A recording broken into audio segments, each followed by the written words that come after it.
Hello, I'm David Wain. Oh, sorry, that's your line. Go ahead.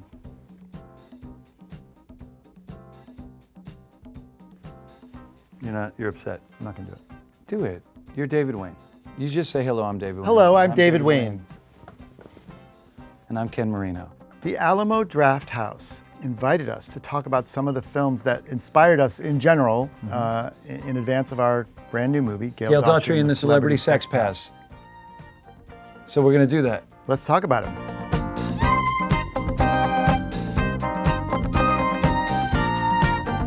Film number one. The Jerk. Steve Martin's The Jerk. Would Monsieur care for another bottle of the Chateau Latour?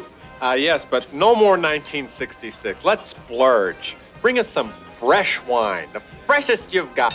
This year's, no more of this old stuff. First rated R movie I ever saw. Is it? In the theater. Yeah? What do you remember about it? I remember my sister took me in Miami because my parents wouldn't have approved of it. And I was very excited. I was 10 years old. And Bernadette Peters, Turn sideways. Okay. And put a balloon in your mouth. Do you have a balloon? No. Oh, wait, yes. Bernadette Peters was beautiful in that movie, and it's just a great movie. My wife and I watched that movie. For a long time we were watching it every year. We'd watch The Jerk because we enjoy it so much. I don't know, it's just like, it's the purest example of What's Jackie Mason's line? He put the foot in the but he hates these cans. Cans! He hates these cans. I mean, it's like every scene has like quotable lines. He hates these cans! Stay away from the cans! Die, gas pupper! I gotta get away from those cans! There's cans in there too! Step up and buy some crap. It's seminal. It's incredible. Yeah. And I'm gonna bounce back. And when I do, I'm gonna buy you a diamond so big, it's gonna make you puke. I don't want to puke. Another movie that I always loved, and I think you loved too, is Together, which was a movie from 2000 from Sweden, which was something of an inspiration for us when we wrote the movie Wanderlust. That's right. It's about a group of people living in a commune, and it's so funny and incredible. I feel like you told me about that movie, and then I watched it. Yeah. Next time we saw each other, we just talked about it ad nauseum, and we're like, well, then that scene, and there's that one scene in the movie that we sort of inspired the whole reason we wrote. It's about the whole notion of like thinking free love is a thing that we can all aspire to and never get jealous and stuff, but human nature takes its course, and that's the theme that we thought was interesting to explore in our own way in Wanderlust. I'm gonna put my dick in. I'm gonna put my dick in. What's up, man? Hey, You all right? What's another movie? Oh, Raising Arizona. California Raising. Not California Raisins. Raising Arizona by Joel and Ethan Coen. Yeah, not to be confused with the California Raisins. Do the kids know about these days, about the California Raisins, how they used to sing through the grapevine? Hey, there are plenty of adults that go to the Alamo Drafthouse. No, it's all kids these days. I'll be taking these Huggies and whatever cash you got. You son of a bitch! Better hurry it up. I'm in Dutch with the wife. Raising Arizona is one of my favorite comedies. It blew my mind that somebody told me that Nicolas Cage was 23 years old when he did that movie, which just, I can't even wrap my head around. It's one of my favorite performances of his. This here's the TV. 2 hours a day maximum, either educational or football, so as you don't ruin your appreciation of the finer things. And then Holly Hunter was amazing, and that's another comedy that just has line after line after line after line is so funny. I never postured myself as a three-piece suit type. Turn right, honey. We got a child now. Everything's changed. Well, Nathan Jr. accepts me for what I am, and I think you better have too. And it's shot incredibly confidently and beautiful. It's just so much fun to watch. The movie is a comic masterpiece.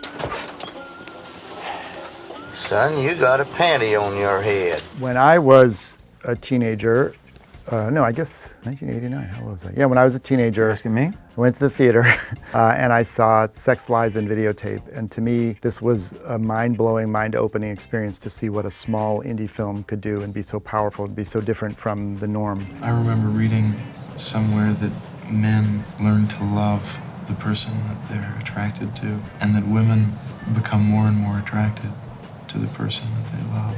And I then bought the book that Steven Soderbergh wrote about his diary of making the movie and read it cover to cover over and over and over again. And that was basically a big part of my film education. And You do a little homage to that movie, if not just a... Well, we just basically steal... Straight up lift a couple shots from the sex scene because we just thought it was so cool. For GAIL DAUGHTRY and the Celebrity Sex Pass. See if you can recognize it. Well, I promised each of the subjects that no one would see the videotapes except for me. What are the interviews about? The interviews are about sex. What about sex? Everything about sex. That is just the... I had something interesting to say about it. No, I forgot. Oh, it doesn't matter. I mean, it really doesn't matter. You guys, but the movie that's coming up, right? Sex, Lies, and Videotape is one of well, who cares? No, we care. Was it anything? What is it? So, and Steven Soderbergh in that book talks about how he took the movie to the film festival that then became Sundance, and it became my dream to take a movie to Sundance, which I have now done 7 times, and so it's been... And GAIL DAUGHTRY and the Celebrity Sex Pass was the last movie that we brought to Sundance. Yeah. And now here you are watching it. If you're watching this, you're probably going to watch that at some point, right? I mean, odds are, unless we're really turning you off. The next movie is Brazil. Brazil! I only know you got the wrong man. Information transit. Got the wrong man. I got the right man. The wrong man was delivered to me as the right man. I accepted him on good faith as the right man. Was I wrong? It's Terry Gilliam's masterpiece. It's an incredible movie that the fact that it was done for very little money, but looks so expansive and incredible, and it made Terry Gilliam, come up with very creative ways to shoot certain scenes. I mean, it's a movie that you can watch over and over and over again. That is your receipt for your husband. Thank you. And this is my receipt for your receipt. There's a feeling that I always am chasing, which is that after a movie's done and then the credits are rolling, you sort of can't move and you just don't even know what to do with yourself because you've just been through so much. There's a handful of times I feel like I felt that. One of them is Sex, Lies, Videotape, and another big one that comes to mind is Tu Mamá También. What? And Your Mother Too. Sorry. Oh, thank you. Is that better for you? Yes. Okay. Thank you. And it was my first introduction to this wave of Mexican cinema and a whole different way of pacing and telling a story with camera and incredible acting and just a way of storytelling that was so unique, and I've always watched that over and over. We used that as inspiration for another movie we did together called The 10. There's a short piece in that about a librarian who goes down to Mexico and winds up having sex with Jesus. Tengo mucho que pensar. El éxtasis dura toda la eternidad, pero el verano solo dura un par de semanas. Prepárate para la segunda venida. Oh, that's right, yeah. And we basically stole the entire storytelling style of Tu Mamá También. It's an homage. I don't know if it's homage. It's an adaptation homage. Yeah. Then, what about Hundreds of Beavers? Hundreds of Beavers is a movie that just came out not too long ago. It feels like a silent movie. There's very few words in it, if any. I think maybe there's somebody screams. But it's a movie that was done for nothing, but it is incredibly creative. Visually, it's mind-blowing. I've never seen anything like it. I can't wait to see what that director does next. It's like a silent movie meets a Warner Brothers cartoon meets an acid trip. And all the beavers are just guys in beaver costumes.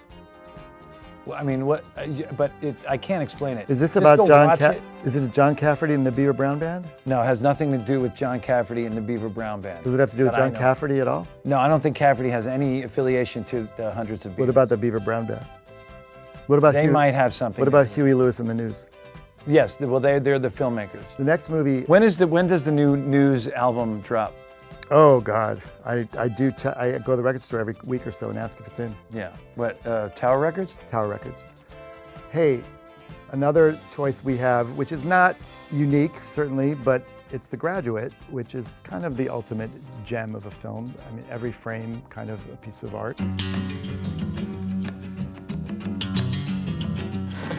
Here we are, you got me into your house, you give me a drink, you put on music, now you start opening up your personal life to me and tell me your husband won't be home for hours. So? Mrs. Robinson, you're trying to seduce me.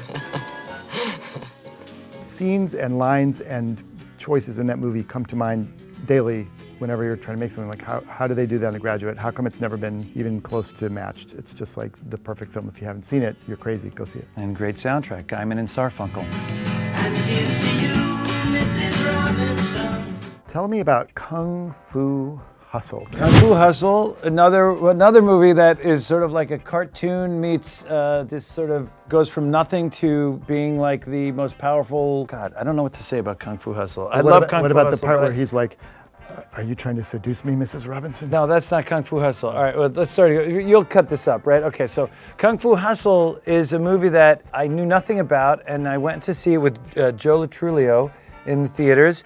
And it's like a Warner Brothers movie, martial arts movie. It's this story about this guy who starts from nothing, the lowest rung of like powerful people, and becomes the most powerful. And the story and the journey of it, and the visual style and the humor of it. It's one of my favorite movies to watch, and I can't get enough of it. And I would say the largely agreed on baseline perfect comedy for screenwriters and filmmakers of our generation, for many, is Tootsie. Tootsie, take 10. Ron, my name is Dorothy. It's not Tootsie or Toots or Sweetie or Honey or Dow. Oh, Christ. No, just Dorothy. Now, Alan's always Alan, Tom is always Tom, and John's always John. I have a name, too. It's Dorothy, capital D-O-R-O-T-H-Y. Dorothy. It has been studied by me endlessly for decades about beat by beat, how do you put this together in such a way that makes it so funny and also so filled with heart and soul, and it's just like, it is an absolute film school in a movie. I would agree with that. That's one of those movies that whenever it's on, you just start watching. Ken. What? No one will hire you. What are you trying to say, David? Are you trying to say that nobody in New York will hire me? No. That's too limiting. Nobody in Hollywood wants to work with you either. You can't even set you up for a commercial. You played a tomato for 30 seconds. They went a half a day over schedule because you wouldn't sit down. Yes, it wasn't logical. You were a tomato! A tomato doesn't have logic. A tomato can't move. That's what I said! So if he can't move, how's he gonna sit down, George? I was a stand-up tomato, a juicy, sexy beefsteak tomato. Nobody does vegetables like me. Ken, you're a wonderful actor. Thank you. Michael, I'm trying to stay calm here. You are a wonderful actor. Thank you. I think we digress. We're just saying we like the movie Tootsie. We like the movie Tootsie. What I was trying to say is that we hope you've enjoyed these movies that we've talked about, and we really hope you will enjoy our new movie that we made, GAIL, DAUGHTRY, and the Celebrity Sex Pass, which opens at your local Alamo Drafthouse soon. Bye.